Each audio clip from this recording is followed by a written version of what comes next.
Hey guys, so I just wanted to record myself reading both these books so that you had the recordings of both books, and just the recording, not worrying about the meat. So I'm going to read Zathura today. Mom, Danny Budwig yelled. Mom! Walter and Danny's mother stopped at her son's bedroom door.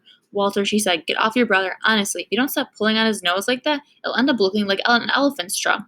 Oh yeah, said Walter. Then he'll need the ears to match. Hey, let go of Danny's nose, and he let go of Danny's nose and grabbed his ears. Enough, Miss Budwig shouted. Danny started it. Look what he did, Walter yelled, picking up his walkie-talkie. The antenna was dangling by the wire. See, he breaks everything. I'm sure he didn't mean to, Miss Budwig said. It was an accident, Danny mumbled. From downstairs, Mr. Budwig called on his wife. We're going to be late. Miss Budwig gave her sons a kiss goodbye. I set some dinner out in the kitchen. Dad and I shouldn't be too late. Can't you take him with him, Walter whined. After their parents left, Walter sat down in front of the television. Can me and you go out and play catch together, Danny asked. It's you and I, said Walter. Not me and you. And the answer is no. But Danny really wanted to play. He threw Walter his hat, but Walter just ignored him. Then he tossed him a baseball and beamed him on the head. Walter jumped up. All right, you little fungus, now you're really going to get it. Danny bolted out of the room, down the hall, and out the front door with Walter close behind. They ran into the park across the street, but Danny couldn't outrun his brother. Walter tackled him. I'm telling, Danny squealed as Walter got a grip on his nose and pulled. Then he let go. Hey, what's that? He said. Right next to the boys was a long, thin box resting against the tree. Walter got off his brother and picked it up. Oh, just one of those dumb old games. Here, he said, poking Danny in the stomach with the box. It's for babies like you. He trotted off as Danny read the words in the box. Jumanji, a jungle adventure. Danny stuck the game under his arm and ran home after his brother.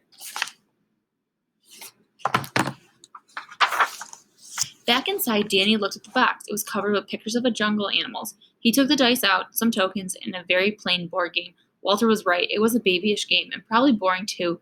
Danny started to put it away when he discovered, jammed tightly in the bottom of the box, another board. He banged the box on the floor, and it popped out. The board was more interesting. It showed flying saucers, rockets, and planets in outer space, and the path was of colored squares leading from Earth to the purple planet called Zathura, and back to Earth.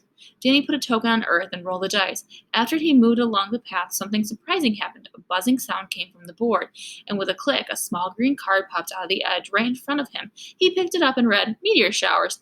Take evasive action. Hey, Walter, Danny started to say. What does evade when he was interrupted by a noisy rat-tat-tat sound coming from the roof. Walter looked up from the television. Holy smoke, he said. What? Must be a hailstorm. It's not hail, Danny shouted, holding up his card. It's meteors. The noise grew louder, like thousands of golf balls bouncing off the roof. The room got so dark, Walter turned on the lights. Then, kaboom! A rock the size of a refrigerator fell to the ceiling and crushed the television. See, Danny said, I told you, meteors. Walter stared at the hole in the ceiling. Okay, he agreed, meteors. But how did it get so dark so fast? Through the hole, he could see what was left of his parents' bedroom, and beyond that, a black, star-filled sky. It looks like night up there. It's not night, Danny said. It's just outer space. What are you talking about? Geez, outer space, Walter muttered as he went to the front door. We just lost track of time. It's night, that's all. He threw open the door and almost took a step outside before he realized there was no outside anymore. At least, not the one he expected.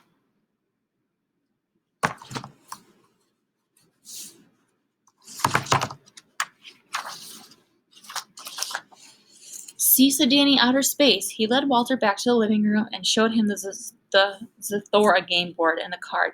Walter sat with his head in his hands, gazing at the path of colored squares that wound around the board and ended back on Earth.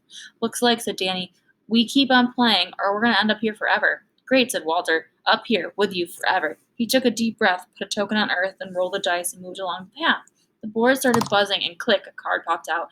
He studied it silently, then tossed the card on the board. Danny leaned forward and read, the polarity on your gravity belt is reversed. I wonder what that means. He looked up, but Walter was gone.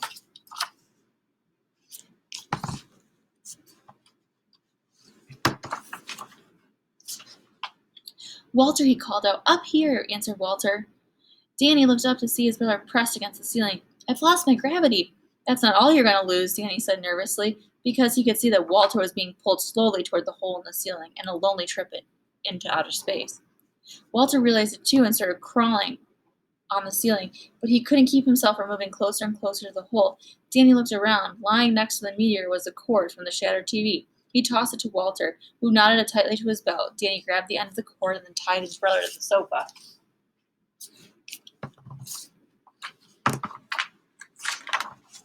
Danny rolled the dice and moved his token along the path.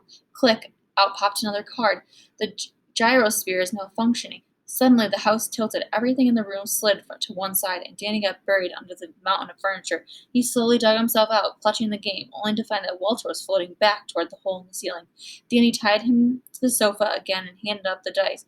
Walter rolled and got his gravity back, dropping to the floor with a thud. Danny moved the piece and handed him the card. Your robot is defective, Walter read.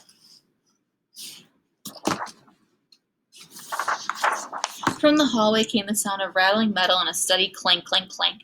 The boys stared at the doorway where the shiny silver robot stepped into view. He was having trouble walking on the tilted floor. His head rotated back and forth and seemed to freeze on Walter. The robot's eyes lit up, and he spoke in an odd mechanical voice. Emergency, emergency, alien life form, must destroy. His claw-like metal hands snapped open and shut. Uh-oh, Danny whispered. I think it's talking about you. Fortunately, when the robot stepped forward, he missed the door, banged on the wall, and fell to the floor. He got up and did it again, and then again. Better hurry up and roll, said Walter, before he makes it here. Danny rolled the dice and took his card. You passed too close to Taurus 3. Gravity greatly increased.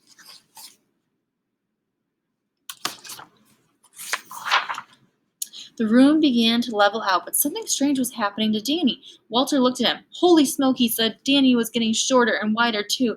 Soon he was about the shape and size of a large beach ball. Walter, he said in a low voice, I feel very heavy. Destroy alien life forms, the robot repeated from the hall as he picked himself up again. This time, he made it through the door and headed for Walter. Danny yelled at his brother, Push me! What, said Walter? Push me! Danny yelled again, Just push me! Walter bent down and gave his brother a shove. Danny rolled across the room like a giant bowling ball, knocked the robot over, and flattened his legs. Did I get him? Asked Danny, who couldn't see because he was rolled up against the wall and upside down. Walter pushed him back to the game board. You sure did, he said, patting his brother's head. You were terrific. Walter picked up the dice and rolled. He took this card and then handed his hand trembling as he read, Zargon pirate ship launches photon attack.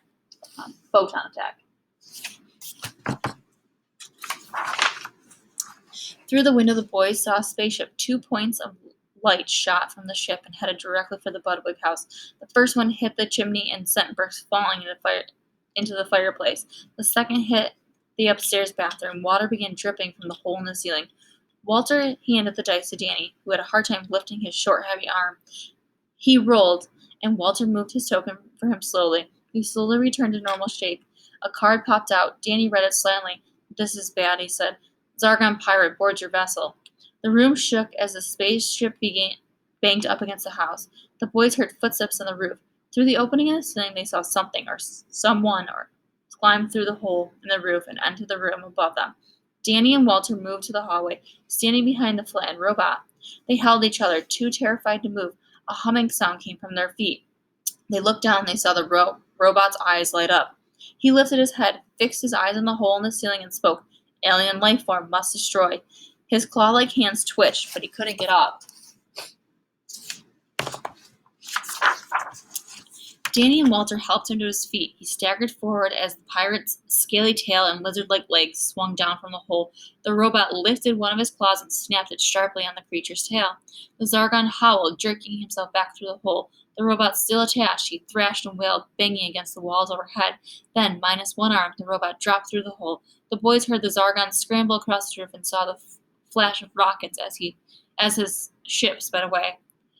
It seems hopeless. The robot's eyes were dark again. They had been playing almost 3 hours, and their tokens rest in the galaxy away from Zathura and twice as far from Earth. We're never going to make it, said Walter. Sure we are, answered Danny. He handed the dice to his brother. Me and you together. We can do it. Walter cradled the dice in his hand and sighed. You and I, he said wearily. You and I. He looked at his little brother, who was grinning. That's right, said Danny. Together.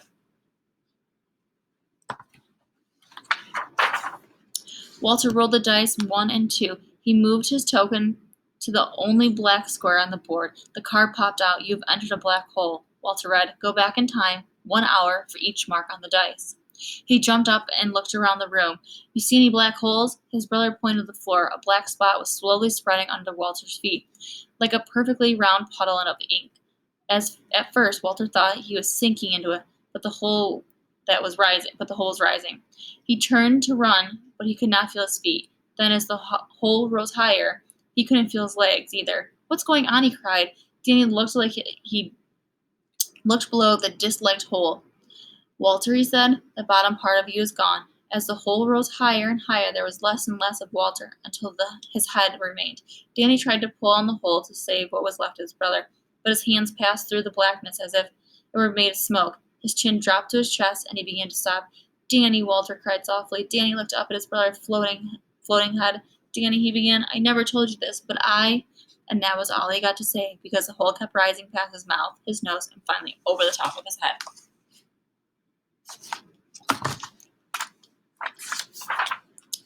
Walter was completely swallowed up, floating into empty darkness. He closed his eyes as he began to spin, plunging head over heels to the pitch-black space. Then thud, he landed hard on his knees.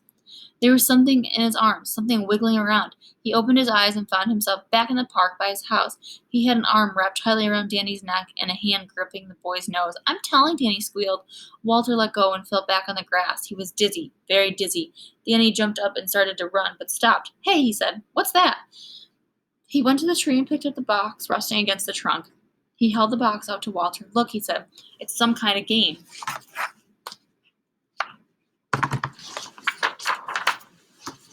Walter grabbed it. Hey, give it back, said Danny. His big brother got to his feet. You don't want to play this, he said. Trust me, I've tried it once. He went over to the trash can and jammed the box deep inside. Come on, he said. I've got a better idea. Let's go play catch. Danny smiled. You mean together, me and you? Walter put his arm around his brother. Yeah, that's right, he said. Me and you. Together.